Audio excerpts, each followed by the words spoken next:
Thanks for tuning in to the Recharge Your Life online video series, How to Free Yourself from Those Hidden Traumas of the 5 Ds: disease, divorce, death of a loved one, debt, being in financial troubles, and those disappointments in life that just didn't work out for you. So we're going to talk today with Dr. Christine Schaffner, and she's throwing in a lot of new information, so get your pen and papers ready because there's some great stuff we are going to be talking about today, including things in our environment that are really kind of traumatizing our body as well. And she's going to give some great solutions on how to fix them. So Dr. Christine Schaffner is a board-certified naturopathic physician who is passionate about practicing medicine and creating healing spaces. She is the clinical director of Sophia Health Institute, the clinic she founded with her mentor, Dr. Dietrich Klinghardt, near Seattle, Washington. And along with practicing medicine, Dr. Schaffner has built partnerships and working relationships with tons of practitioners who are committed to treating persistent Lyme disease around the world. So through these connections, she has established a unique set of skills and knowledge to serve her patients. And you will be hearing about this today. So again, get that pen and paper ready and take notes. Hi, Dr. Schaffner. Thanks for joining us today. Thank you, Phaedra. It's so good to see you again. You are an amazing naturopathic physician. You work at one of the world's just prominent offices of helping people heal with such chronic physical and emotional symptoms. So I brought you on today. You guys have tons of treatments that you offer in your practice. I'd love to hear about them. And I just want to share why I'm doing this series is I find that there's often these hidden traumas that people hold in their bodies or emotional pains that they have that are oftentimes underneath those chronic health issues. I find people who've had a lot of trauma have a hard time sometimes moving through these challenging illnesses, stress, emotional situations that happen. So I'd love to hear your approach and how to help these people find the right care, the right treatments to improve their life. Well, thank you so much for having me, Phaedra. And I think it's such an important topic. And I'm so glad that you're, putting a whole summit on this. When people come to us, they've seen many doctors, tried a lot of things. And one of the things that we always are really vocal before people come to the clinic is that we have this, the system where we not only look at their physical symptoms, but we also just acknowledge and incorporate and kind of meet, of course, the patient where they're at, but these other parts of our being that really impact how we feel. And so Dr. Klinghardt calls it the 5 levels of healing. And so in his model, he talks about the physical body, the energy body, the mental body, the intuitive body, and the spirit body. And so it's these other aspects of our being that when we acknowledge and integrate them into someone's treatment plan, that's when we really see them shift. And so how this looks in, a treatment protocol or a patient experiences, of course, we're going to give them remedies to detox their mercury and address the Lyme and, all of those things. I mean, they have a role, but kind of putting it in the other lens that their vulnerability or their susceptibility, it might not just be about a genetic mutation or a SNP, but it could also be about, an ancestral trauma or a birth trauma or a trauma that they had in childhood or, a divorce or what have you, or, it's the trauma of being sick too. I feel like that doesn't get talked about enough. I have such deep admiration for our patients and their journey and how they continue to show up, even though they have struggled for so long and they've tried a lot of things that haven't worked, but they still show up in the hope and in the desire to get better. And so there is that trauma piece of also the experience of being unheard and not seen, and also going through treatments that have failed or have been hard or traumatic. And so I don't want to underestimate that piece as well, because I think that sometimes we talk about all the things that make them vulnerable to be sick in them to begin with, but this piece is really important. And so we just, yeah. So, so just that's the language that we talk about in the clinic. And then, of course, with our conversation today, I'm happy to kind of share, tools and modalities and therapies, especially if you're listening out there, you're obviously drawn to the summit that Phaedra is putting on in this work. And I just want you to know that there's so many different modalities to integrate depending on where you're at and what you need. And I do trust that when you're kind of in this mindset and really with this intention, you find and hear the right thing at the right time, and you find either the right practitioner or book or support to really help you where you are in that phase of your treatment. I absolutely agree with you on that. And that's peace of mind too, because maybe you think, oh, I'm listening to these interviews and it's too much information. Well, you will take in what you need at that moment, guaranteed, guaranteed, because we're in a society of a lot of overwhelm, a lot of decision fatigue, a lot of choices. And where do I start, right? Well, let's start with this as far as how do you feel trauma impacts health? hmm I absolutely, that's what my patients have taught me, every day, that it's such an important part of the work. And, I think there's a timing, of when patients are ready to also receive the work and for their physical body to integrate the work. And so, from what I've seen is that, there can be these, childhood traumas or birth traumas or life traumas, or we also acknowledge through the system of family constellation therapy that there can be these ancestral traumas, so these unresolved traumas that are in our family line that can actually affect us physically and epigenetically, and we carry those into our body. And when we have an illness, it can be really, really hard, but we can look at this silver lining in that we can also break these patterns, especially if you plan to have children, or for the future generations ahead, that you don't have to have these unhealed stories perpetuate. And so I feel that trauma is very multifactorial. It's very layered. But I just did a summit, as you know, that we talked about the Body Electric Summit, and we talked about this. It's this whole conversation about energy and frequency and vibrational healing, but it's this idea that, that trauma can be stored in our field. And that can mean a lot of different things to a lot of people. But the theme that I kept on hearing with the experts that informed me is that, we have this biofield or this energy field in our body. And we know that to be true, in that we know we have an electromagnetic field that emanates from our heart. We measure that with an EKG. We know we have brain waves that get measured with an EEG. So this is not some esoteric woo idea. This is very grounded in science, and that Oh, okay.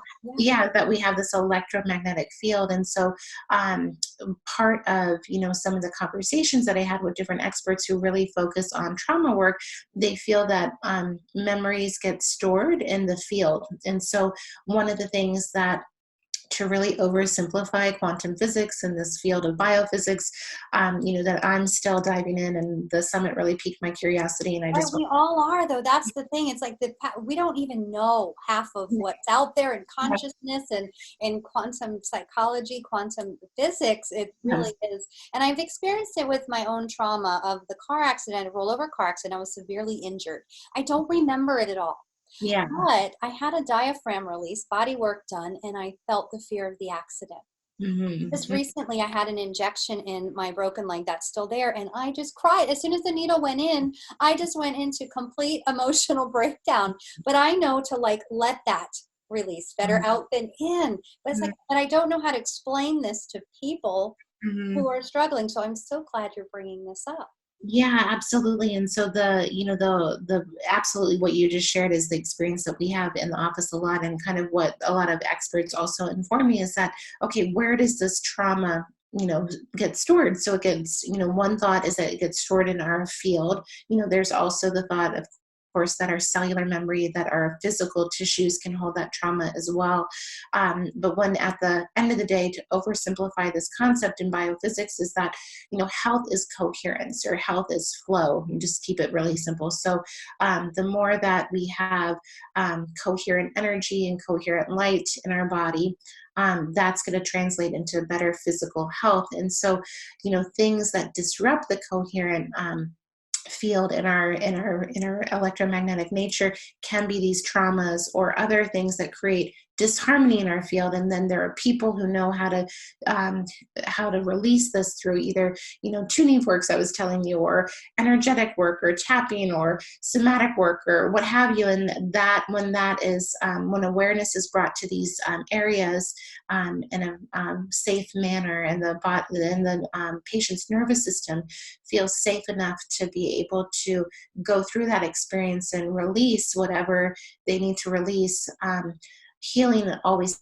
happens on the other end of that. And so that's been my experience, and your experience, it seems to be. So I feel trauma, of course, impacts our body. And I think if you've been struggling, and this is beyond talk therapy. I mean, I think talk therapy absolutely serves a purpose, and I think that that can be a very useful tool.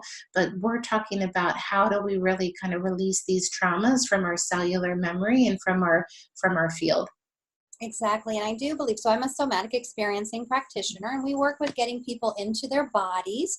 Oftentimes, many of us can be dissociated in our heads all the time. This pinball machine is going off. And I pause and I help people. And once you can get that nervous system in check, Mm-hmm. to feel safe. Mm-hmm. And Mm-hmm. our counseling can be a good co-regulation with the person so they don't have to do it alone. We need community. We need support to help us heal. But I feel the power of the nervous system and healing that with, moments of fight, flight, or freeze that get stuck in our bodies. We definitely need to address that. Absolutely, absolutely. The autonomic nervous system is a big, part of our work, and we look at not only how toxicity and chronic pathogens and infection can affect our nervous system, but yes, this whole other, trauma piece absolutely can affect the functioning of our and regulation of our autonomic nervous system and vagus nerve and all of that. Mm-hmm. Well, I'm interested. Do you mind just dipping in a little bit about how these toxins are impacting our nervous system? That's a Absolutely. big thing to pull out. And I know a lot of my patients have a hard time finding the right treatments to help detox. Mold is huge. It's such a problem anywhere, it seems. Heavy metals as well. Yeah, it's a big, piece of our work. We look at kind of these buckets, and of course, the environmental toxicants are a huge part of kind of what's overwhelming us all. And I think we're in this kind of great experiment of kind of 1 + 1 doesn't equal 2. We have this synergistic kind of soup of things, from everything from herbicides and pesticides and glyphosate to, heavy metals, especially mercury, lead, aluminum, cadmium.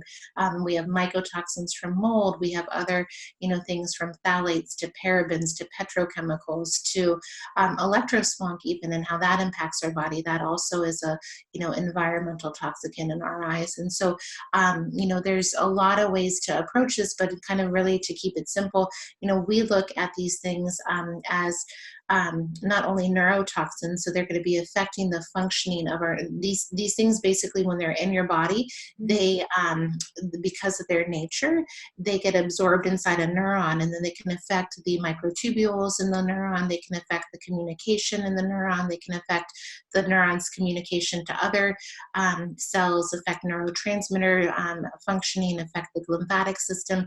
So there's a lot of ways that these neurotoxins or toxicants can really interrupt and interfere with our nervous system. And so, when we're looking at detoxification in the body, there's so many ways to do this, and everyone has their approach. But, we look at how do we, of course, support our organs of elimination. So that's going to be our bowels. Really, bile flow is one of the key factors to healthy functioning detoxification process. For the liver to really detoxify well, we need to have really good bile flow and bile elimination. We need that. One of the biggest tools that we use to support the toxins that are coming out of the bile are binders. And so binders are going to be things like chlorella to modified citrus pectin, to specialized zeolite powders, to clays, to charcoals. There's so many out there, but those help to bind what's in the bile and get that out through the stool rather than being recirculated and affecting us even more. And so, we look at that. We look at the lymphatic system. The lymphatic system, I think, is one of the most overlooked areas of the body, and it's a really important part of our detoxification system. So that's huge. We look at the kidneys. The kidneys, of course, have to filter our blood, and, they filter a lot of toxicity, and so that can affect the nephrons. So we want to make sure that the kidneys are healthy, especially when we're asking the body to get rid of heavy metals. And so, there's a lot of different strategies, but you want to work with a practitioner who just can really find where you're stuck and kind of where you're sensitive, and where to really over support you as they're going to be targeting different, toxins to help eliminate. And then, I really do believe that we should be living a lifestyle of detoxification.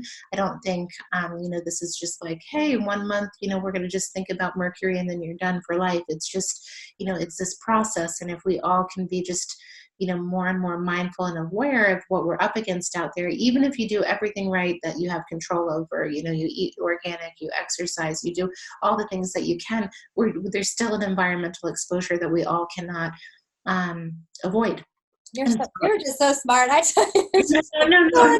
I can't absorb enough.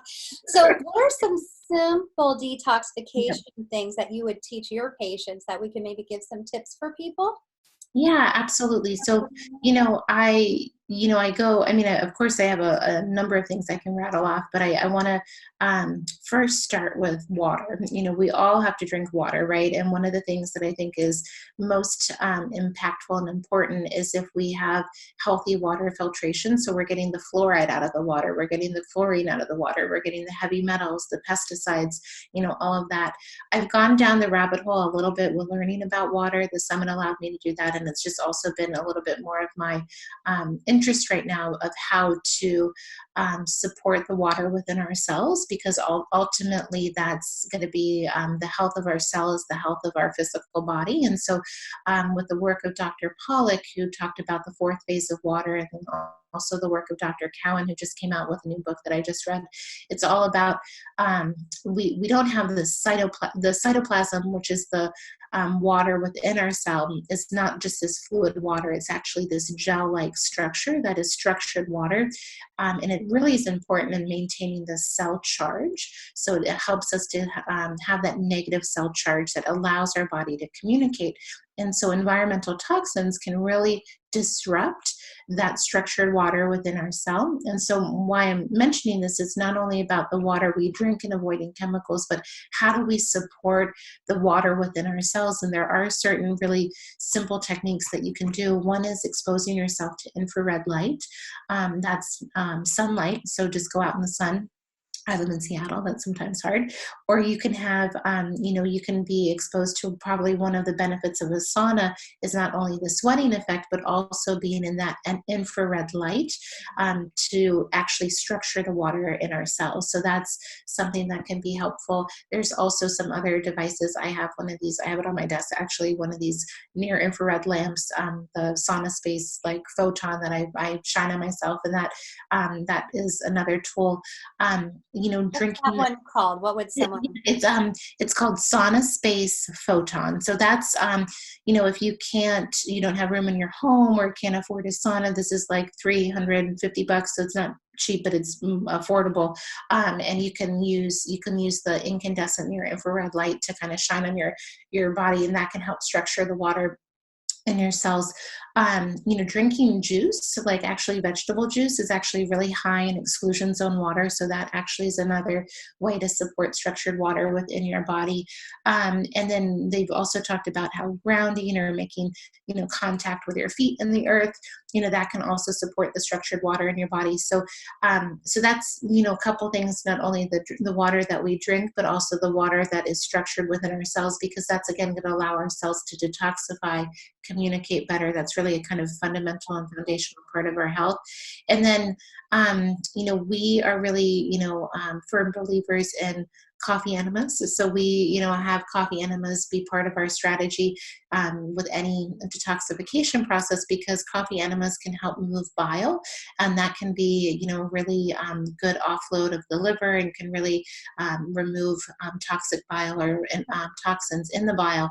And to people, usually, if you have chronic pain, chronic headaches, really a lot of detoxification side effects or symptoms when you start treatment, coffee enemas are great tools.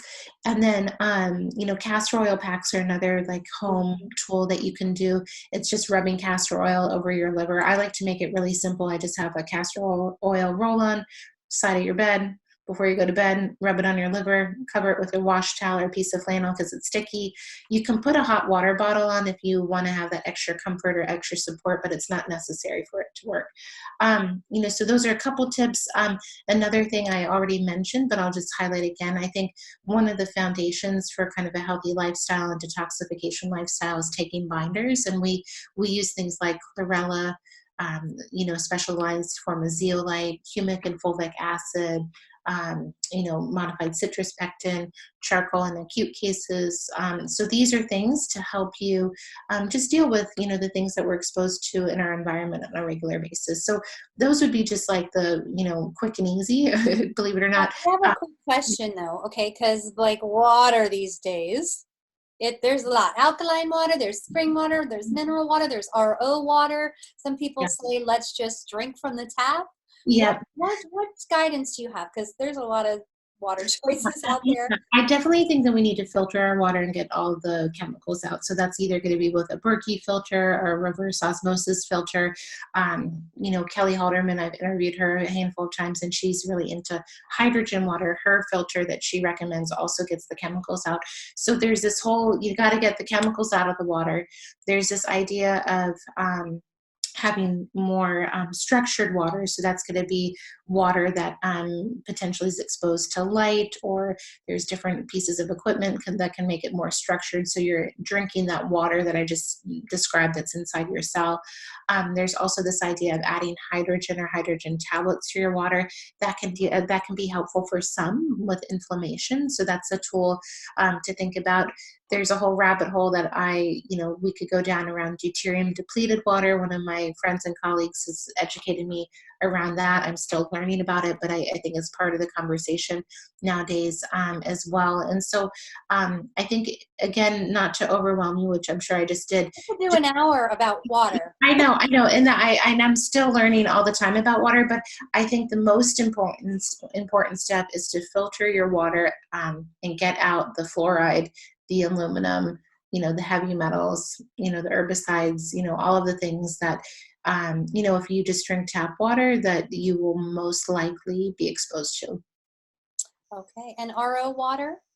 Yeah, that's a good way to get the filtered, or to filter all of those things out. I think the Berkey filter works great. If you want to get a reverse osmosis system, that's going to, of course, be gold standard to get all of the things that I just mentioned out of the water. You just want to be really mindful of adding minerals back into the water. Because I hear that RO is just stripped of everything. It's not nutritious for us. Then you can get devices to pour the water through to change the structure. It spins and changes. But so adding minerals into your water, what would that look like? Liquid Yes.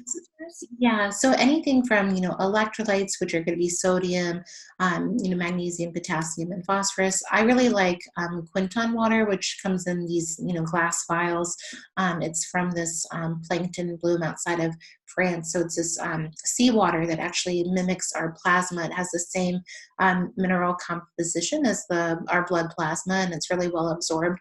And so there's a lot of trace mineral products out there. Of course, just choose what works for you and your budget, but it's important to know if you're going to be drinking that type of water, you don't want to just drink it without doing that, because you can deplete your minerals. Okay, good. Well, we've covered that. We could totally do an hour on water. So Great. detoxification, just adding these little tips into your day-to-day life. Mhm. Okay.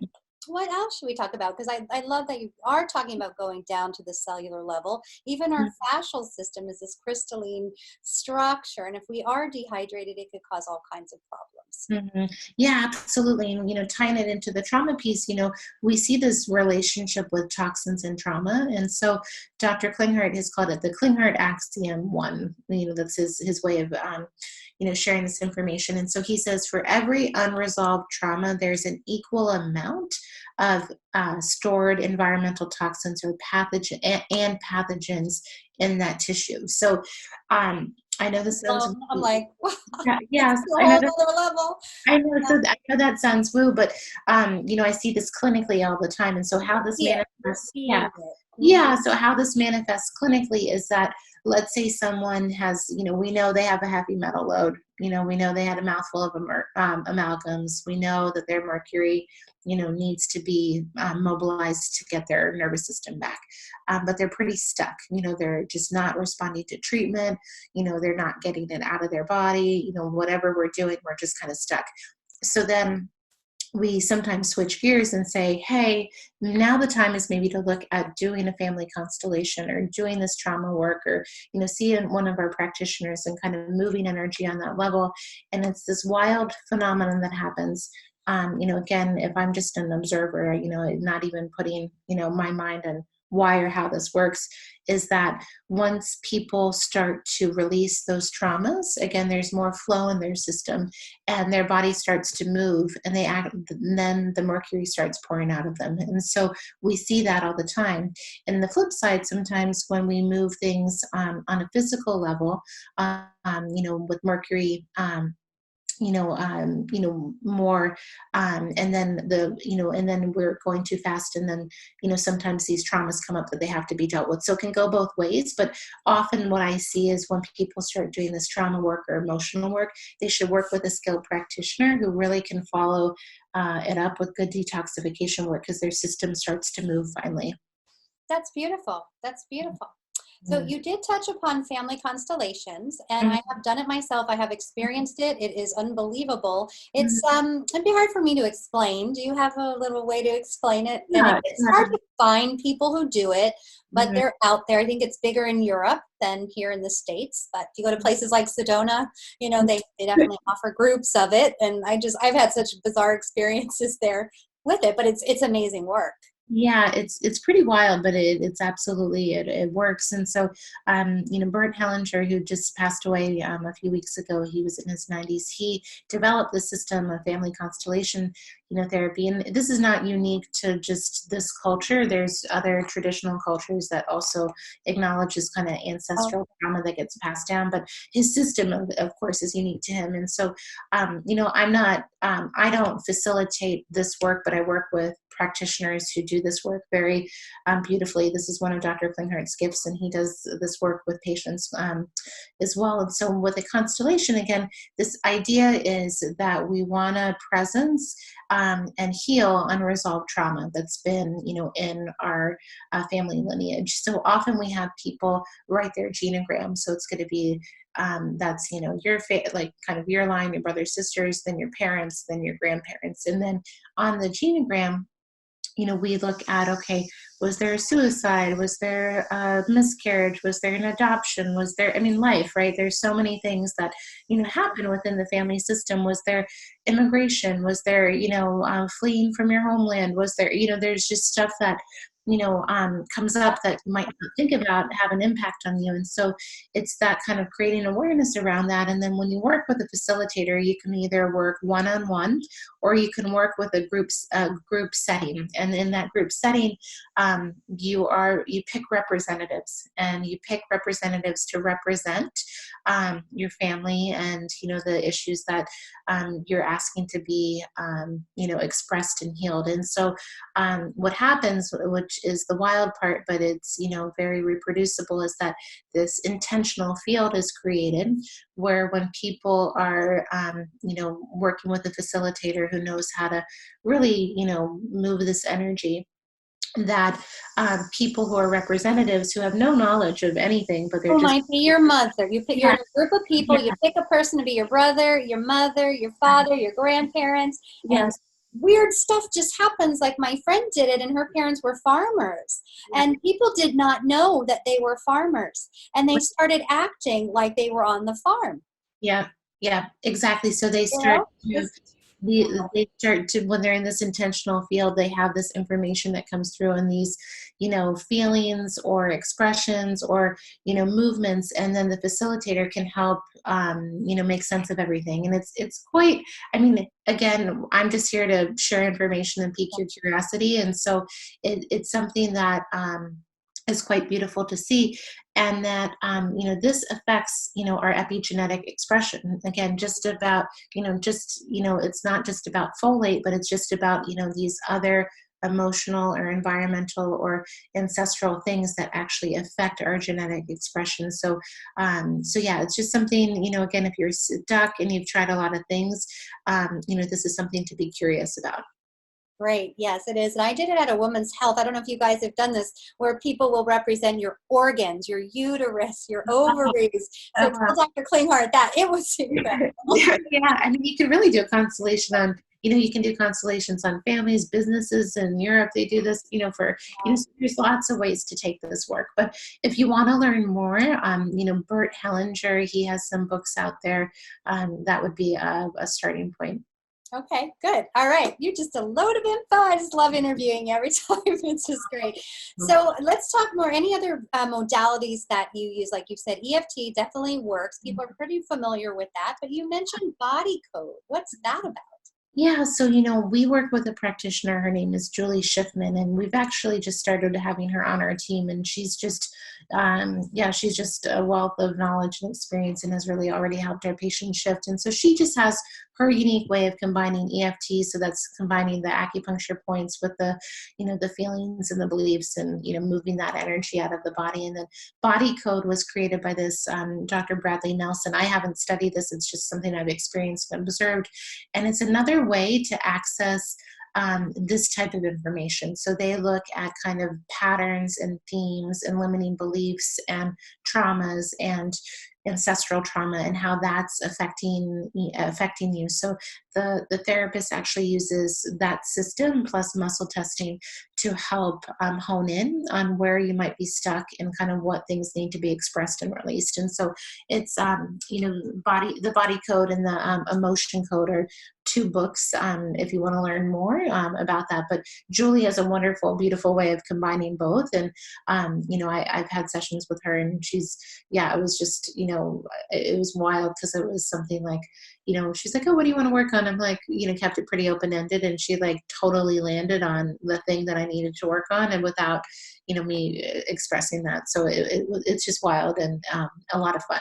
But don't you think, because you just got done with the Body Electric Summit, it's like we're all connected, and there's this energy. And so, that I think of someone and then they call. It's Mm-hmm. something greater than ourselves, and we just Mm-hmm. don't quite know it yet. But then when there's two people resonating together, Mm-hmm. and Mm-hmm. it's just so beautiful. Yeah, with the work that we do, so we use a lot of different modalities, and one, that I do with every patient is something called autonomic response testing. And so it's a muscle testing that I do.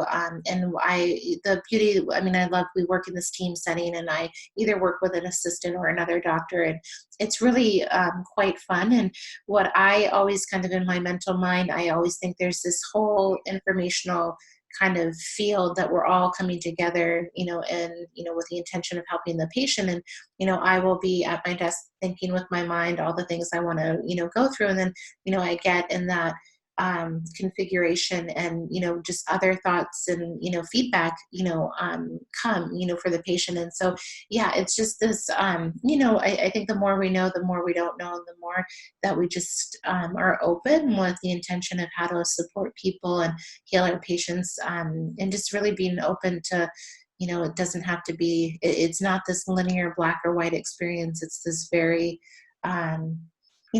beautiful, dynamic experience. Exactly. Holistic, right? Because there's definitely something that has to do with the emotional body. And I think that's something that's missing in traditional medical model, the insurance model. Okay, what are your labs? Let's black and white, let's do this. But I really think it is important to connect with the human being, the patient, the client that's in front of you, and see their struggles, but help acknowledge that they don't have to do it alone. And that's where I do believe in helping build people's capacity for self-regulation. Mm-hmm. And that does come through co-regulating, working with somebody else or a practitioner to help Mm-hmm. you see the things you're not seeing, Mm-hmm. and to get ourselves that emotional support. We are meant to connect, and we're tribal beings. And I think sometimes people feel bad about themselves. They're in so much pain. They can't make plans because they don't know how they're going to feel. Mm-hmm. So it's, again, building your life purpose again, finding people, finding support. That's also another huge factor. Mm-hmm. Absolutely.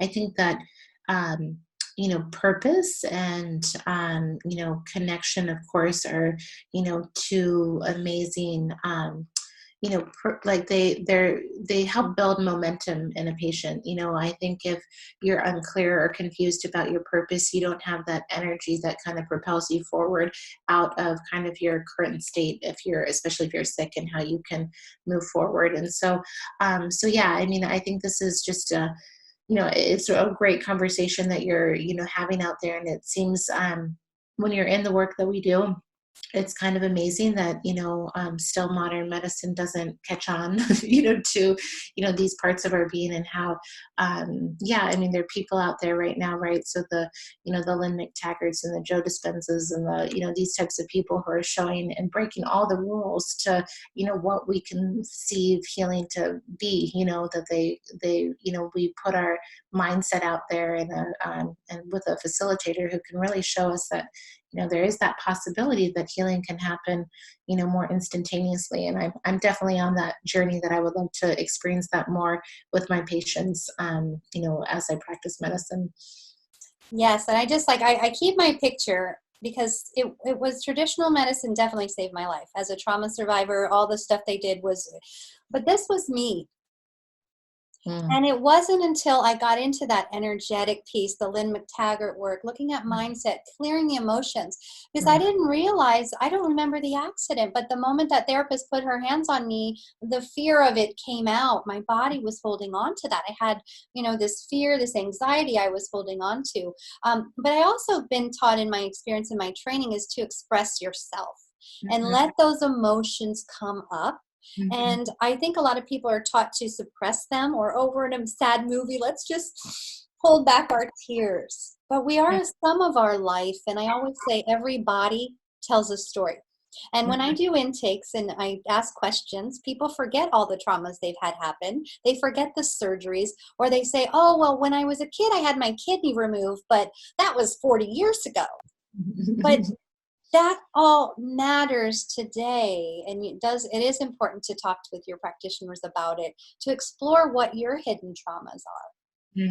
And birth is one of our first traumas. The way the body has to eject, and the way the baby, the pressure in the lungs and the skull coming out the birth canal, that's really something to look at. I always ask my clients, what was your birth like? Did your parents ever tell you?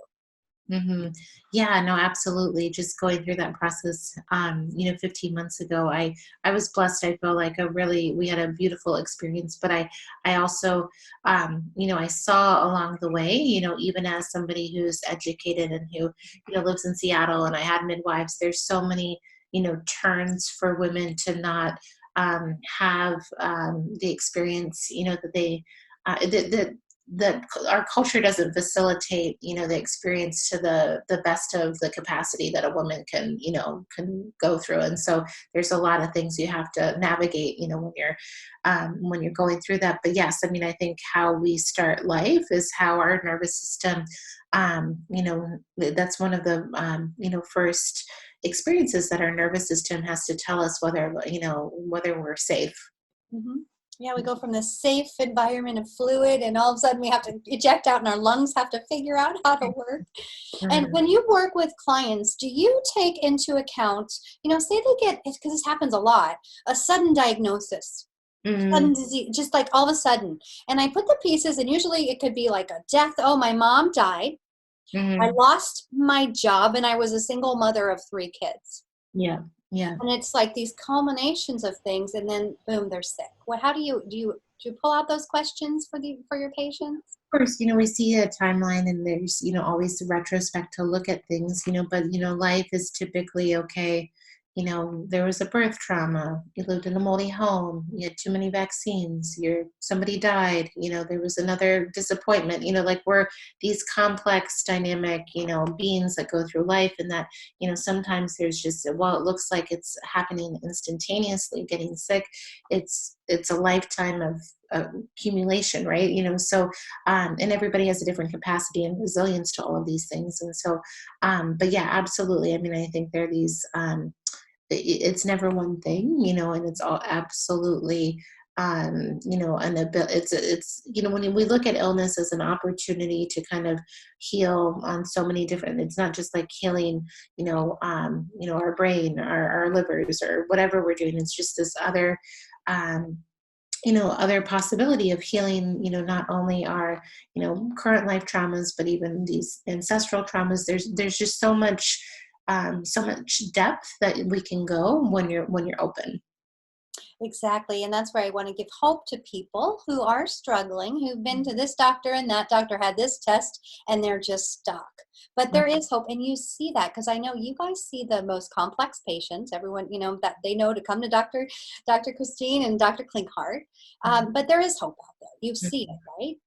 Oh, absolutely. We do this work because of that. And, I think, the hard part about all of this is that we of course want this to be easier and faster if we could, but it's just part of this process. And we try to, just really create a container and a team and, the possibility for people to heal on all the levels that we really, want them to. So it's such rewarding work. And, I just so again admire our patients and the trust that they have in us and, their willingness to go through, um, complex, treatments. Now, do you see any patterns in people who tend to take longer to heal? There's just, the more stuck, or they maybe make one step forward, but 20 steps back. Do you see Mhm. any patterns with that type of illness? Well, I think it's, very individual, but I think, of course, there's, of course, physical complexities to understand and acknowledge and, work through, of course. But I think, for those patients, absolutely, bringing in all of the conversations we just had, to help support them and help them shift and use other tools to really, navigate their illness. Because I think when we're seeing that, there's just, other things need to be addressed. Because my mentor is Dr. Peter Levine, and he Mhm, speaks so much of the childhood trauma impacting and becoming, almost people become syndromal. So it's mm, like because we see it, these lists, they come in with all the diagnosis that they've had. And, I'm just trying to put together the pieces of why maybe some people are so stuck. And it could be, I don't know if you see this, I do, if their parents were chronically ill, mhm, or one parent maybe was in and out of the hospital or in bed all the time. They maybe model those behaviors. Sometimes I do see that occasionally. mhm, mhm. Absolutely, absolutely. I mean, we know the ACEs score, and that has a huge impact on susceptibility to chronic illness, and that's your experience of adverse childhood events. And so, yeah, I absolutely think that is true. Yeah, I mean, well, thank you so much for your wealth of knowledge today, because you just are so great. And the fact that I've been looking at more situational, external life events that really target people. But what you brought in was looking at detoxing, look at the environmental toxins, looking at the water in our bodies, looking at these other factors too, because it Mhm. isn't just one piece. It's really treating the whole person on many layers, the 5 levels of healing. Thank you. Absolutely. I mean, I think when you look at all of these, all of these complexities and all of the things we just talked about, they both support each other. So not only doing the emotional work, but doing the, physical work allows you to integrate all of that into your body. So yeah, it's quite fascinating work. Well, thank you so much for your words of wisdom today, and really just shedding awareness on these issues. And like you said, for people, there's a lot we're talking about here today, but if you can just take Mhm. one thing and put that into action, it will give you some momentum to further heal yourself. Mm. Thank you so much for putting on the summit and the invitation. It's always so great to talk to you. Thanks. Wow. So that was a mind-blowing interview. You got to really study up Dr. Christine Schaffner. She's just absolutely wonderful, and just a wealth of knowledge. There's every time I interview her, there's some great things being happening. So I hope you took good notes, got some good ideas. And if you want to hear more about what we talked about in this interview today, or you feel called to look at how energetically you're being impacted by the traumas in your life, and you want to uncover those hidden traumas and look at those things in your life that may not be working, you might want to consider purchasing the Recharge Your Life series. And in that, we have some great bonuses, including 5 days of mapping trauma in your body, which is a training that I've completed. And it'll help you pick out those pieces of your life that might be still lingering on. And not only that, you get a 45-minute session with me where you and I can get close together on a video call like this, and we can really uncover those hidden events in your life and those things that might just be keeping you stuck. So stay tuned, and I look forward to sharing more interviews with you.